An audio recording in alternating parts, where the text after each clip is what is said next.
थोडं पुढे ये.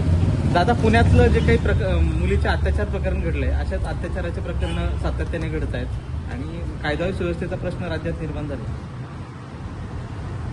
माणुसकीला काळीमा फासणारा हा प्रकार अतिशय शब्द असा मला मी तर खरं तर आपण सगळ्यांनी व्यथित झालं पाहिजे की समाज कोणत्या दिशेनं जातो. 65 वर्षाचा एक गृहस्थ छोट्याशा चिमुरडीला म्हणजे खरं तर मुलगीने नात असू शकते त्यांच्या वयाची, अशा पद्धतीने एका मुलीवर असा अत्याचार होतो हा कुठंच राहिलेला नाही. आणि समाजमान अशा पद्धतीनं वेगवेगळ्या पद्धतीनं बिघडलेला आहे.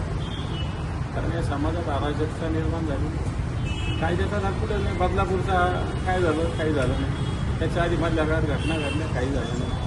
आता या घटना घडल्या. आता जनतेच्या भावना तर एकदम तीव्र आहे की रस्त्यावरच फाशी. खरं तर तोडलं पाहिजे ते चांगलं. एकेकाने एक दगड मारून मला सुद्धा त्या आरोपीला खतम करायला पाहिजे. मी जबाबदारीनं बोलतो की येणार काळात असं झालं तरच आरोपीवर दहशत बसेल.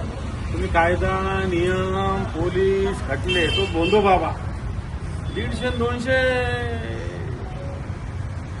महिलावर आता मी अन्याय अत्याचार करण्याची भूमिका असताना अशा माणसांना मला कसला कायदा आणि कसलं कोर्ट आणि कसलं पोलीस यांना रस्त्यावर सोडलं पाहिजे आणि प्रत्येकाला एक एक दगड मारा म्हणायला पाहिजे आणि याला खतम केलं पाहिजे.